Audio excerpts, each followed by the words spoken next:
আব্দুল্লাহ ইন্তেকাল করার পরেও এখনো পর্যন্ত সুগন্ধি ব্যবহার করে করে চলাফেরা করে। নাউজুবিল্লাহ। একটা তুহমত দিল, কি দিল? অপবাদ দিল।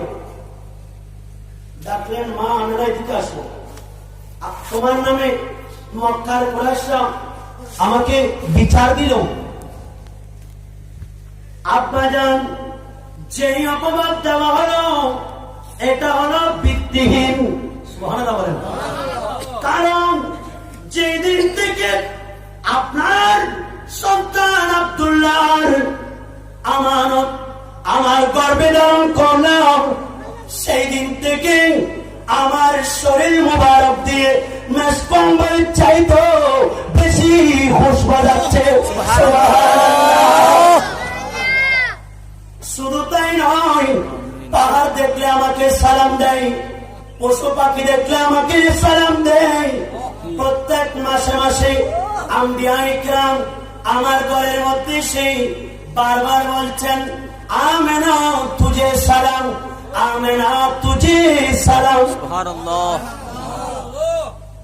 আপনার সন্তানের আমানত যেদিন আমি গর্ভে ধারণ করলাম, ওই দিনের পর থেকে আমার শরীর দিয়ে মেসকম্বলের চাইতেও বেশি খুশবু যাচ্ছে।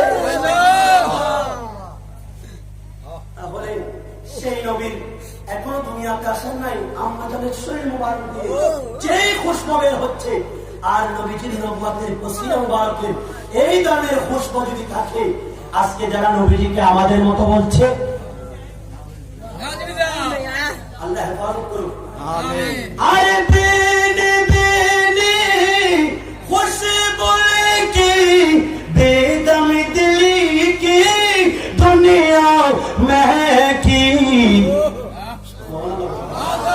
खुल गई जब गैसोए मोहम्मद, खुल गई जब गैसोए मोहम्मद सल्लल्लाहु अलैहि वसल्लम आईना में अल्लाहुम्मा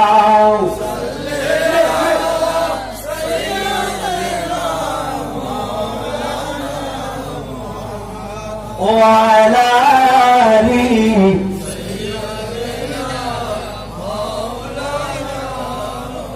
আল্লাহ নবী নবুয়তের জবান দিয়ে আল্লাহর নবী ঘোষণা করলেন, এ সাহাবায়ে কেরাম, তোমরা আমার কাছে জানতে চেয়েছ আমি কে, আমার পরিচয় আমি তোমাদেরকে বলছি। আমি হলাম ওই নবী যেদিন আমার মায়ের আমি গর্ভ থেকে আমি দুনিয়াতে আসছি। আমার মা দেখলেন ওনার শেকম মুবারক থেকে, ওনার পেট মুবারক থেকে এমন একটা নূর বের হচ্ছে, যেই নূরের কারণে আল্লাহ কুল কায়নাত আল্লাহ আলোকিত করে দিল। সুবহানাল্লাহ।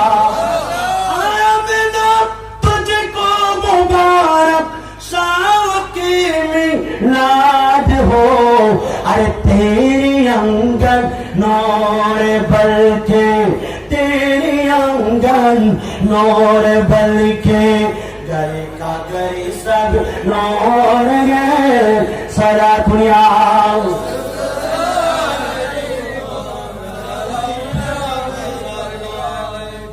এবার দেখুন হযরত মুসা কলিমুল্লাহ, যিনি আল্লাহর মহব্বতে, যিনি আল্লাহর সাথে কালাম করতে চেয়েছিলেন তুর পাহাড়ে। সুবহানাল্লাহ। উনি একদিন তাওরাত কিতাব পড়ছেন, তাওরাত কিতাব ঈসা রূহুল্লাহ ইনজিল কিতাব পড়ছেন। সেই ইনজিল কিতাবের মধ্যে দেখা যাচ্ছে, প্রথমে তো আগে মুসা কলিমুল্লাহ ওনারও একটাই দায়িত্ব ছিল, সেই মুসা কলিমুল্লাহ আলাইহিস সালাতু ওয়াস সালাম উনিও আল্লাহর মাহবুব নবী তাশরীফ আওয়ারির সুসংবাদ দিয়েছেন। সুবহানাল্লাহ বলেন না। যিনি এভাবে প্রত্যেক আম্বিয়া কেরাম যিনি আল্লাহর সাথে কালাম করতে চেয়েছিলেন। সুবহানাল্লাহ বলেন। ইশক কেলা খেলতে গিয়ে মুসা তোরি পাহাড়ে মুসারই পড়ে। সুবহানাল্লাহ। আর একটু আস্তে করে বলুন, কষ্ট হচ্ছে আপনাদের?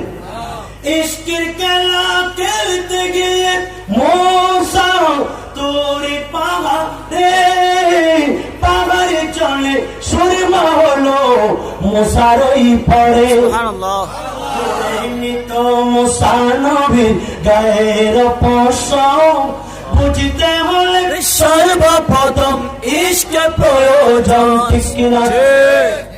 ঈসা রুহুল্লাহ এবার ইনজিল পড়ছেন, এমন সময় দেখলেন আখিরি জামানার মধ্যে এমন কতগুলো উম্মত আসবে যে উম্মতের সম্মান আল্লাহ বৃদ্ধি করে দিবেন, যারা সব সময় আল্লাহ আল্লাহ জিকিরের মাধ্যমে নামাজে মসজিদে গুনগুন জিকির হবে। সুবহানাল্লাহ বলেন। আজকে আমরা জিকির করছি না, এগুলা ঈসা রুহুল্লাহ কোথায় পড়েছেন? ইনজিল কিতাবে। সুবহানাল্লাহ বলেন।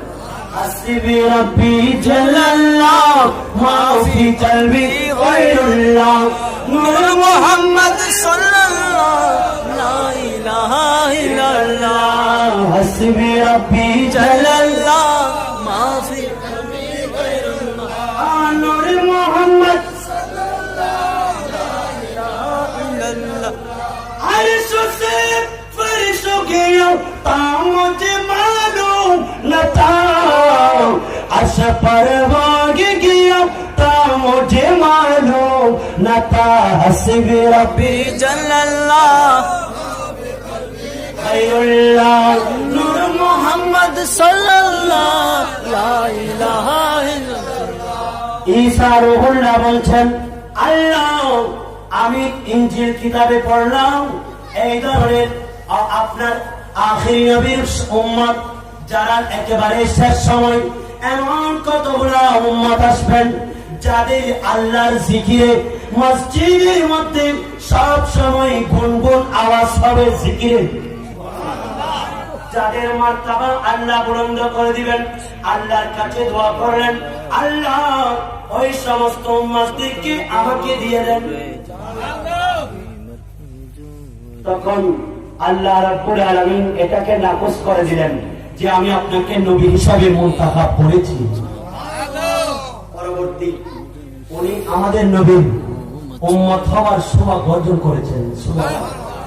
আমি যে পাঁচটা আমার টার্নিং পয়েন্ট, পাঁচটা স্তর, আমি প্রথমে এতক্ষণ পর্যন্ত যেগুলো বললাম এগুলা আলমে আরওয়াহ থেকে শুরু করে আম্বিয়া ইকরাম আম্মা জানে রহমে পাকে নূর আসা পর্যন্ত এগুলা ভেদ করে আমরা খবরের জগতে যাব। খবরের জগতের পর এমন এক জায়গায় আমরা সবাই শামিল হব। আমরা এমন এক জায়গায় আমরা সবাই দাঁড়াবো যেটার নাম হাসরের ময়দান। এটার নাম কি? হাসরের ময়দান, যেটা অত্যন্ত ছোট। প্রথম আসমান, দ্বিতীয় আসমান, তৃতীয় আসমান, চতুর্থ আসমান, এইভাবে করতে করতে সপ্তম আসমানের সমস্ত আল্লাহর নূরি জগতের ফেরেশতারা চতুর্দিকে ঘেরাও করে ফেলবেন, চতুর্দিকে ঘেরাও করে ফেলবেন। মাঝখানে থাকবো আমরা গুনাহগার, যারা বদকার, যারা মুজরিম। আজকে আমরা এগুলো করছি ঈদে মিলাদুন নবী আমাদের লাভের জন্য, আওলাদুর রাসূল আমাদেরকে বাঁচার জন্য দিয়েছেন। কামেল পীরের চরণে ধরো, নিজের ঈমান শক্ত করো। দরকার আছে আজকে গৌসিয়া কমিটি না হলে এদের মাহফিল পেতেন। আরে কামেল পীরের চরণে ধরো, নিজের ঈমান শক্ত করো, নইলে তোমার জীবনে বৃথা, নইলে তোমার জীবনে বৃথা। করো না তাই আর দেরি, সৈয়দি মুর্শিদি, সৈয়দি মুর্শিদি তৈয়ব শাহ কাদেরি। তাহার তরে দিতে পারি, তাদের তরে দিতে পারি মোদের জান। গীতা রাজি আছেন? আছেন? রাজি আছে? যারা আছেন একটু হাত তুলে দেখান। আল্লাহ হাত ধোয়াকে করুন।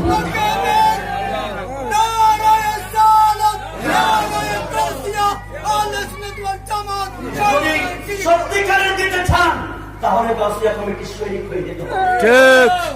যিনি তো আওলাদুর রাসূল, আরেক আওলাদুর রাসূলের কাছে গেলেন মাওলা আলীর জিয়ারত করতে। আমি মাঝখানে একটু কথা বলছি। হুজুর গাউসে জামান কোথায় গেলেন? মাওলা আলীর জিয়ারত করতে গেলেন। মাওলা আলীর জিয়ারত সমাপন হলো। হুজুর একটু পিপাসার্ত হলেন। সুবহানাল্লাহ। আমি প্রায় মাহফিলে এই কথাটা বলি, কারণ আওলাদ রাসূল যারা আছেন তারাই আরেকজন আওলাদ রাসূলকে চিনতে পারে না। সুবহানাল্লাহ। একজন উর্দু শায়ের বড় সুন্দর করে বলছেন, কদিরওয়ানে জানতে হ্যাঁ কদিরো শানে আহলে বাইত, इजाजत उनके घर जिब्रील भी आते नहीं, कदीर वाले जानते हैं कदीरो शान अहल में सारा दुनिया।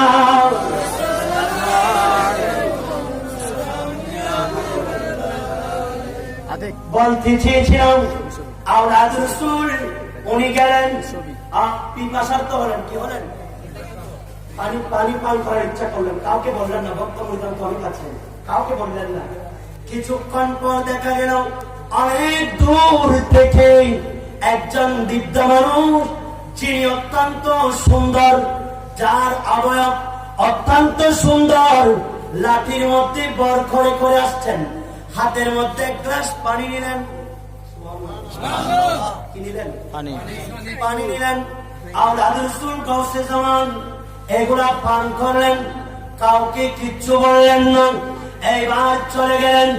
এমন সময় কিছুক্ষণ পর উনি যখন গায়েব হয়ে গেলেন, হুজুর আওলাদ রাসূল গাউসে জামান জামানার কালান্দার যিনি হুজুর খাজা তৈয়ব শাহ রাদিয়াল্লাহু তাআলা ওনার নূরানি জবান দিয়ে গাউসিয়া কমিটি বলেছেন বিশ্বের মধ্যে ছড়িয়ে গেল, জশ্নে জুলুস বলেছেন বিশ্বের মধ্যে ছড়িয়ে গেল। ওই আওলাদ রাসূল উনি বলছেন, देखो मौला अली का तमाम खुसूसियत, मौला अली का तमाम खसाइस में ये एक बहुत बड़ा खुसूसियत है, वो बहुत बड़ा मेहमान नवाजा है। मुझे प्यास लगता है, मौला अली ने मुझे पानी पिलाकर मेहमान नवाजा अदा फरमाई। अरे देखो আমি এতক্ষণ তোমাদেরকে বলি নাই আমি পিপাসার্ত ছিলাম।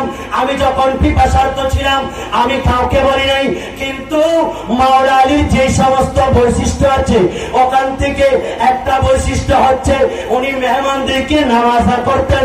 ওনার ঘরে কোনো মেহমান আসলে উনি কাউকে খালি হাতে ফিরাতেন না, সবাইকে খাওয়াইয়া পাঠাতেন। আর দেখো আমি মাওলা আলীর জিয়ারত করতে আসলাম, আমি পিপাসার্ত হলাম, আমি কাউকে বলি নাই, কিন্তু মাওলা আলী আমাকে পানি পান করিয়ে সেই মেহমানদারি আদায় করলো। সুবহানাল্লাহ। উনি আওলাদ রাসূল। আজকে ওনার সংগঠনের ভাইয়েরা আপনাদেরকে এই দিনের আদি নবী উপহার দিচ্ছেন। সুবহানাল্লাহ। রাখতে যদি চাও হে ঈমান, শ্রী কোটির ওই দরদামান